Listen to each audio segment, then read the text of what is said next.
예, 여러분 김용남 전 의원 모셨습니다. 어서 오십시오. 네, 안녕하세요.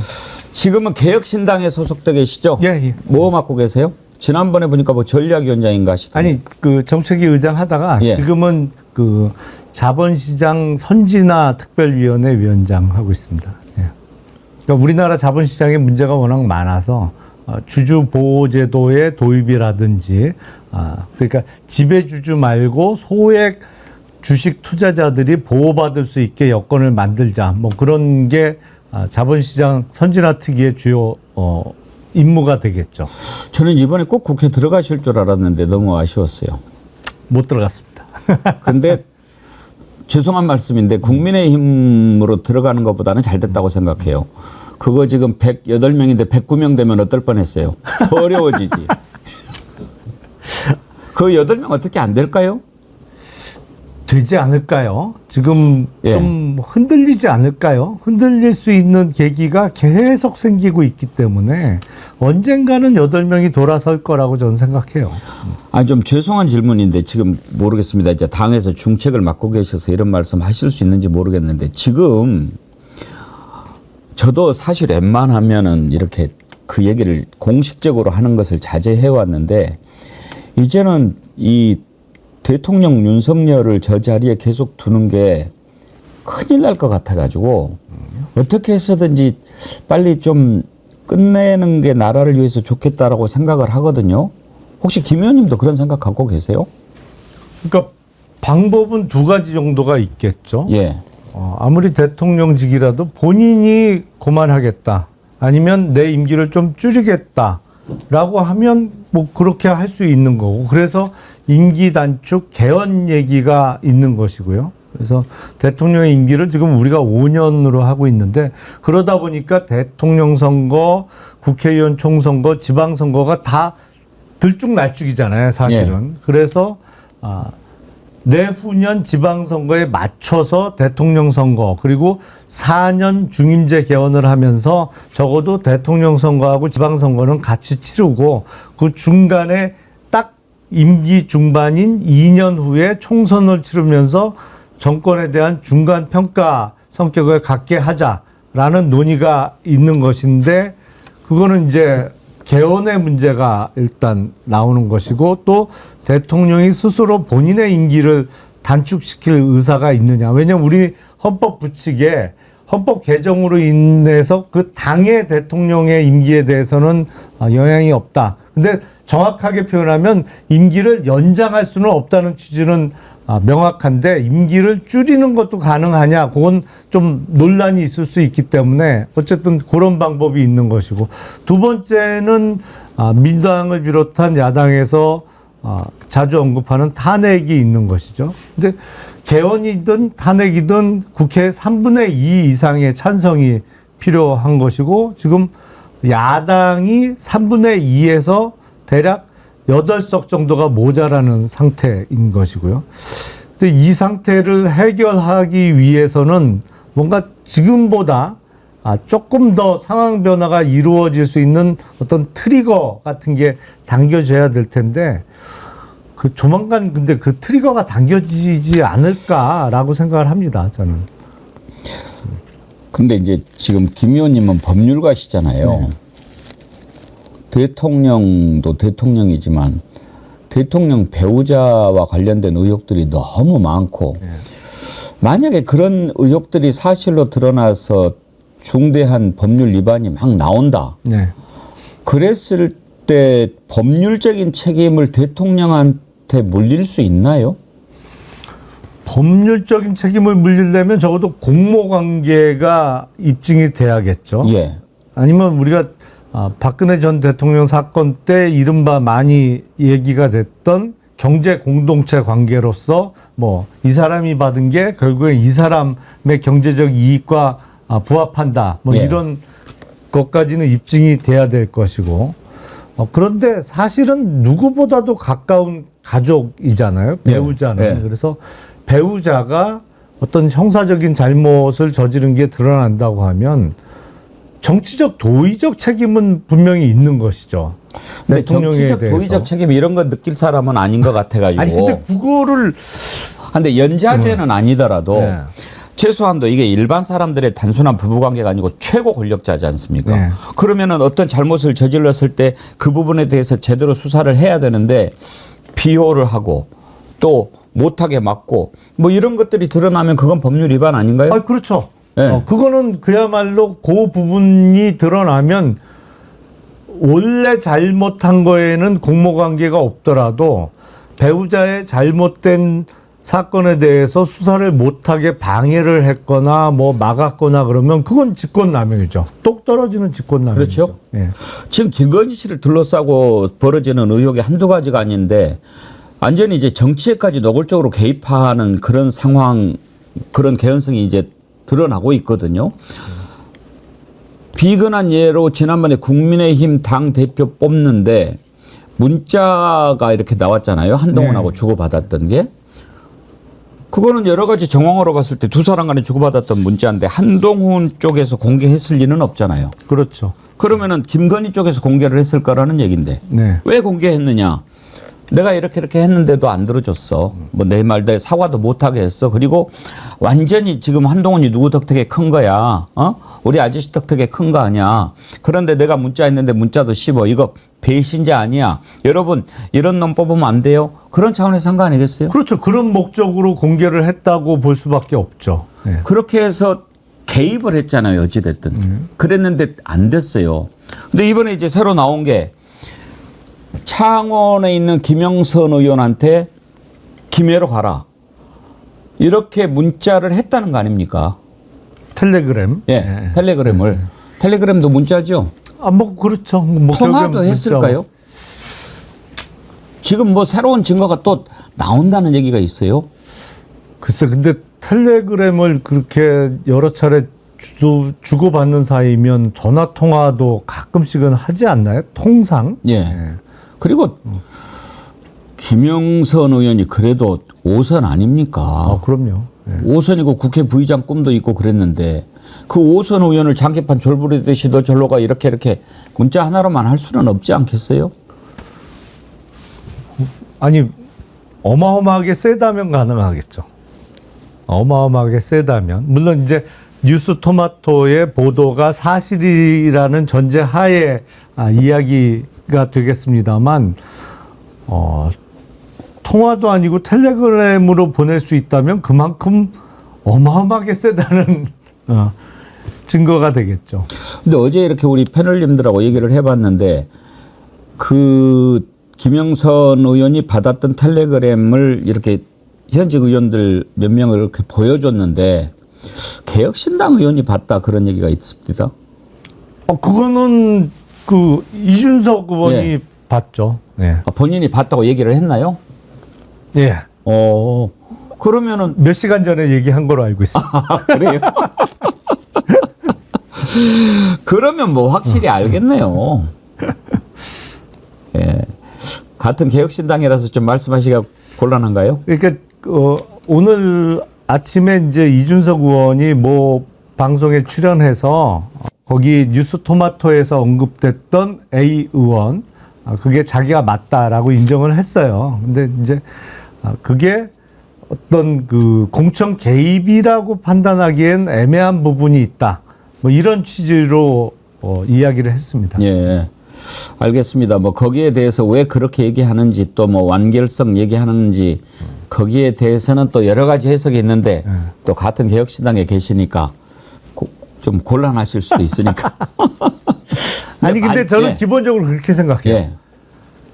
공천 개입이냐 아니냐 이거는 어떤 주관적 판단이 내가 보기엔 공천 개입인데 뭐 이 정도면 나는 공천 개입을 했다고 보기는 어려울 텐데 뭐 이렇게 주관적 판단이 사람마다 다를 수는 있죠. 예, 근데 예. 대통령의 영부인이 적어도 선거나 공천과 관련해서 현역 국회의원과 어떠한 대화나 문자를 주고받았다면 그거 자체가 대단히 잘못된 일 아닌가요? 부적절하죠. 그런 단어 자체가 예. 올라오면 안 되는 거죠. 예. 사실은. 예. 근데 이제 부적절한데 일단 그런 그 공천에 개입해서는 안 되는 사람이 이렇게 했을 때 두 가지를 봐야 될 거 아닙니까? 개입해서 안 되는 사람이 어떤 지위에 있는 사람이냐. 그리고 그 표현에 강도가 어느 정도였느냐. 그런데 대통령 배우자면 그야말로 최고 권력자의 와이프인데 그 사람이 예를 들어서 뭐 제 생각에는 그쪽보다는 이쪽에 사시는 게 더 어떨까 싶어요. 이런 정도면 뭐 조언이나 그런 수준이 되겠지만 이쪽으로 옮기면 제가 많이 도와드릴게요. 이런 수준의 대화였다면 그건 확실한 개입이라고 봐야 안 되겠습니까? 아니 저는 지금 김건희 여사의 상황에서는 두 가지 다 개입이라고 저는 생각해요. 왜냐하면 그게 다른 대통령의 영부인 같으면 아니 그쪽 지역구보다는 저쪽으로 옮기시는 게 좋지 않나요? 아니면 뭐 당선 가능성이 더 높지 않나요? 아니면 그쪽이 공천이 좀 더 쉽지 않을까요?라고 했다면 뭐 조언이라고 볼 수도 있겠어요. 그거 자체도 대단히 해서는 안 될 얘기입니다만 다른 대통령의 영부인이라면. 근데 지금 김건희 여사는 역대 영부인과는 완전히 다르잖아요. 사람들의 인식도 다르죠. 정치인들은 다 돌아가는 걸 아는데 지금 김건희 여사가 뭐 어떻게 하는 게 더 좋지 않을까요라고 하면 그걸 누가 거부할 수 있겠어요? 여권 인사 중에. 저는 그거는 그걸 누가 단순한 조언이라 내가 그렇게 해도 그만 안 해도 그만인 얘기라고 받아들일 수 있는 여권 인사가 누가 있겠어요? 그건 왕년의 영부인일 때나 가능한 스토리지. 지금 김건희 여사가 그렇게 얘기하면 그건 그렇게 하지 않으면 안 되는 상황이죠. 그렇죠.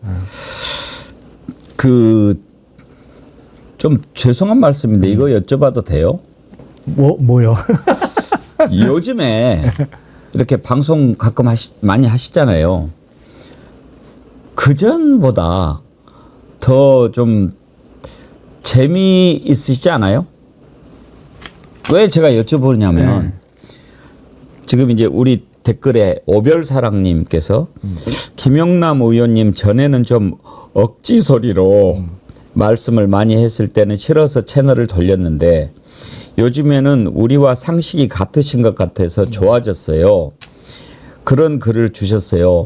제가 그러니까 그 얘기도 언젠가 방송에서 하셨잖아요. 손바닥 왕자 뭐 대충 씻어서 뭐 그랬을 거다라고 얘기했다가 지금 이제 하셨는데 그때 그렇게 할 수밖에 없는 상황에서 얘기하시는 것과 지금 좀 제대로 된 얘기를 막 이렇게 하시니까 더 방송하기가 즐거워지지 않았냐 그런 말씀 드리는 거예요. 아니 마음 편하죠. 그러시죠? 사실은 뭐 왕자도 많은 분들이 오해하시는데 네. 제가 그걸 정말로 심각하게 디펜스를 할 목적으로 한 얘기는 아니거든요. 사실은 그 사건 자체가 너무 한심해서 사실 일종의 뭐 약간의 비트는 취지로 얘기한 건데 뭐 할 얘기가 없잖아요. 그게 당시 후보 측의 해명도 새벽에 집에서 나가는데 동네 할머니들이 힘내라고 이렇게 써준 왕자를 안 지웠다. 차마 지우질 못했다는 게 설명이었는데 아니 새벽에 쓴 글씨가 어떻게 그때 TV 토론은 저녁에 늦게 있었는데 그때까지 안 지워진다는 거는 아무리 유성으로 썼다고 하더라도 있을 수 없는 일이잖아요. 적어도 흐릿해지기라도 해야지. 그러니까 그거는 제가 정말 심각하게 이거를 당시 후보를 방어해야지라는 의도보다는 왜 모르겠어요. 어떻게 대충 이루어졌는지. 그러니까 일종의 뭐랄까 그걸 어떻게 조금 사실은 비튼 거죠. 근데 이제 터무니없는 일이 일어났다는 거에 같은 대해서. 진영에 계셨으니까 저는 이제 충분히 이해하는 측면이 있지만 저는 지금도 이제 뭐 국민의힘에서 국회의원 하고 있는 분들은 몰라도 많은 분들이 이 정도까지인 줄은 몰랐다고 생각하는 분들은 많을 것 같아요. 그때 당시에 윤석열이 후보가 딱 됐을 때 이제 우리 진영을 위해서는 이 사람이 대통령이 돼야 된다라고 생각하고 웬만한 건 디펜스 해주고 막아주고 네. 그랬는데 지금 이렇게 하는 거 보고 저 정도일 줄은 몰랐다 이런 분들이 많을 것 같아요.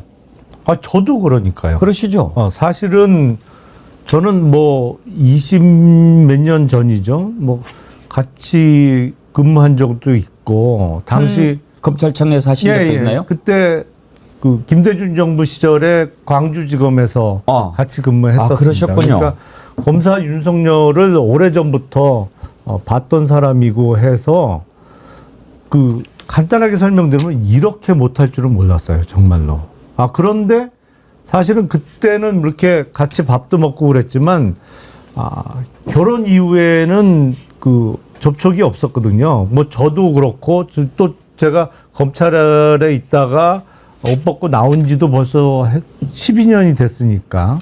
그러니까 별로 접촉이 없었는데 제가 보기엔 그 결혼 이후에 많이 바뀐 게 아닌가? 설마 그때 보던 그 검사 윤석열이 지금 맞나? 라는 생각도 들어요. 그러니까. 변했을까요? 변한 건지 제가 그때 미처 파악을 못한 건지. 근데 지금 보면 너무 우격다짐이잖아요. 사실은 의대 정원 2,000명 확대를 고집해서 지금 의료 대란이 벌어지고 있는 상황도 전혀 합리적이지가 않단 말이에요.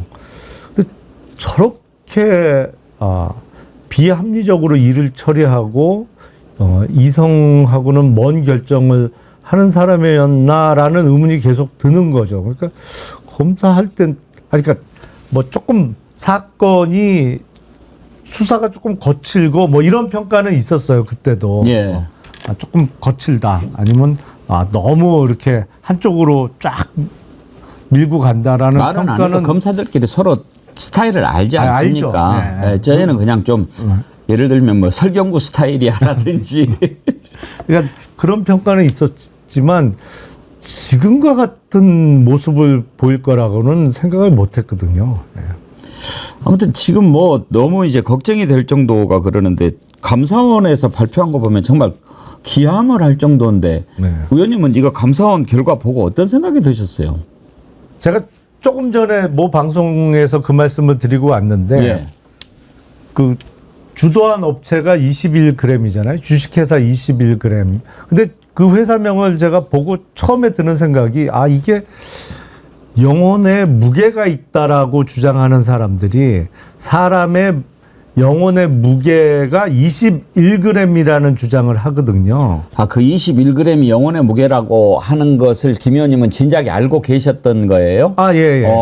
근데 이제 보도를 통해서 코바나 콘텐츠에 그 전에 후원도 하고 김건희 여사하고 친분이 깊은 업체 중에 이번에 대통령 직무실과 관저 공사를 주도한 업체가 21g이라는 보도를 보고 회사 이름을 왜 하필 21g으로 줬을까? 이거는 그러니까. 사람 영혼의 무게라고 주장되는 숫자가 21g인데 네. 그게 이제 조금 더 자세히 설명을 드리면 20세기 아주 초반에 미국의 맥두걸이라는 의사가 있었어요. 근데 이 양반이 자기가 보던 환자의 사망 전 몸무게하고 사망 직후의 몸무게를 재보니 21g의 차이가 나더라. 그래서 이게 사망하면서 그 사람의 영혼이 몸에서 빠져나가면서 무게 차이가 나는 거다.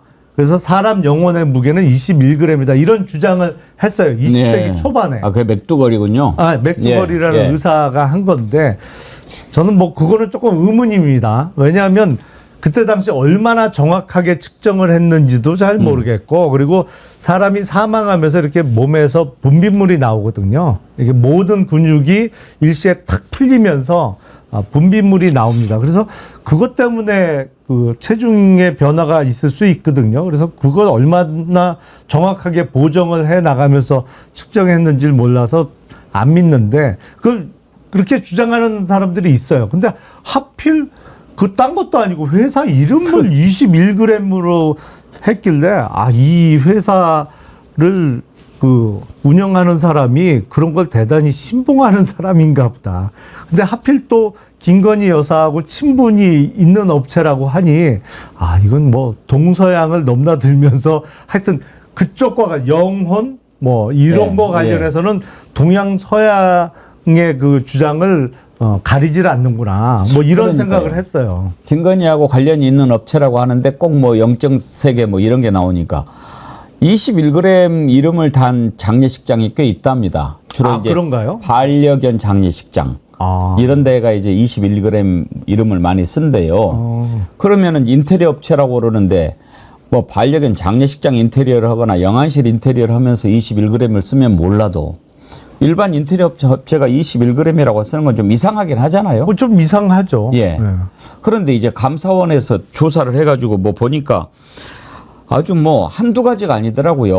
뭐 사전에 예산도 확보 안 됐는데 그냥 해. 뭐 또 한두 가지가 아니고 거기에서 또 빼돌린 액수도 또 엄청나고 그러는데도 그걸 그냥 넘어가면서 누가 추천했는지 기억도 안 난다고 그러고 그렇게 발표를 하면 요즘에 저는 검찰이나 경찰이나 감사원이나 꼭 옛날에 박종철 군 사망 사건 때 탁 치니까 억하고 죽었다 그 식으로 이렇게 발표를 하는데 그렇게 발표할 때 안 부끄러울까요?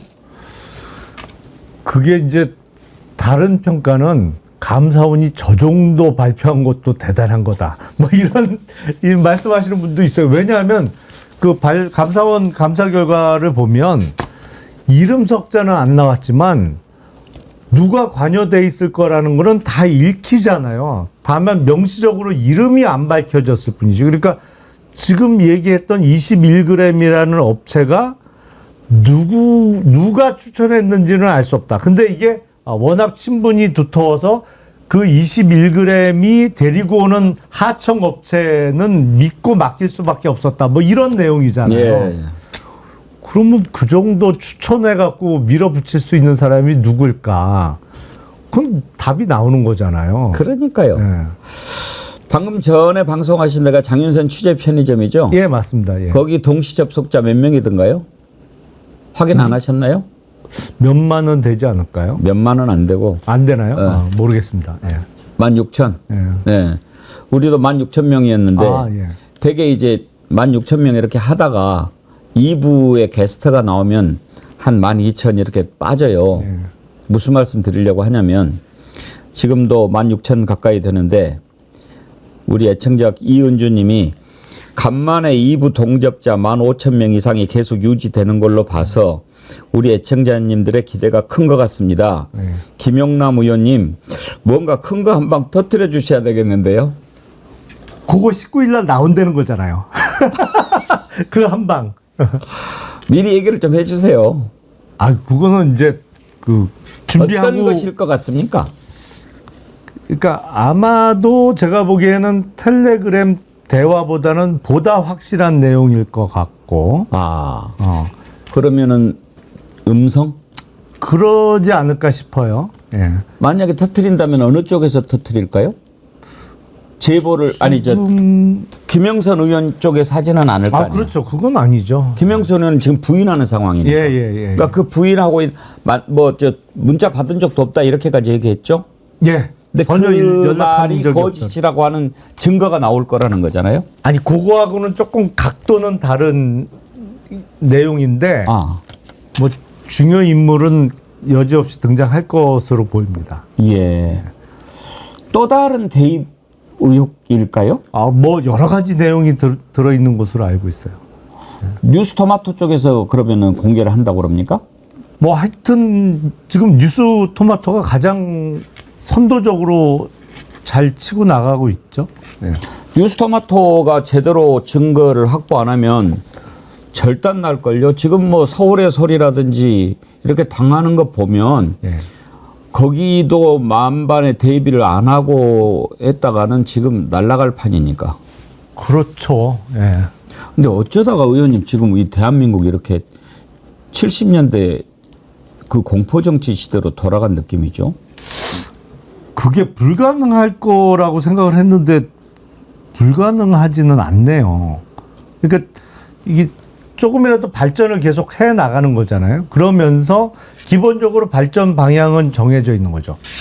국민 개개인의 자유와 권리의 확대. 이거는 뭐 약간의 요철은 있더라도 나가는 방향이고 그거에 따라서 국가 권력의 어떤 신중한 행사 내지는 국가 권력이 남용되지 않는 방향으로 하는 거는 큰 물줄기고 큰 방향인데 글쎄 그 방향 큰 줄기가 꺾였다기보다는 뭐 업앤다운 중에 지금 다운하고 있는 양상 아닌가 싶어요. 확실히 그 전만은 못한 거는 확실해 보이고 그렇다고 완전히 대한민국이 그쪽으로 방향이 꺾인 거냐? 저는 그렇게는 생각 안 합니다. 예. 다시 또 변화가 오겠죠. 정시우님, 김용남 의원님 이젠 멋져요. 저렇게 멋진 분이 상식적이지 못한 국힘에 계셔서 속상했어요. 그러셨는데 지금 개혁신당은 윤석열 탄핵에 대해서는 어떤 입장입니까? 탄핵에 대해서는 신중한 입장인 거는 맞습니다. 예. 그래서 우리나라 탄핵 제도는 미국은 정치적 탄핵이죠. 그러니까 탄핵 여부의 결정을 상원 의원 100명이 투표로 결정하는 것이죠. 근데 우리는 미국과 같은 정치적 탄핵이 아니고 사법적 탄핵 제도를 갖추고 있습니다. 그러니까 국회에서 3분의 2 이상의 찬성을 얻더라도 헌법재판관 9명이 결정하는 탄핵이잖아요.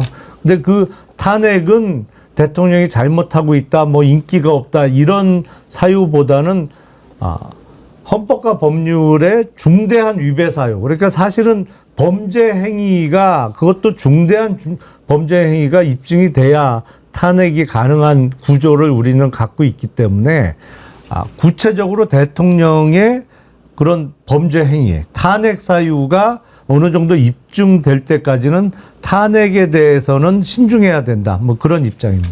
지금 이제 지난번 특검법 표결 때도 그렇고 일부에서 그런 얘기도 합니다. 이준석 대표가 지금 몇 살이죠?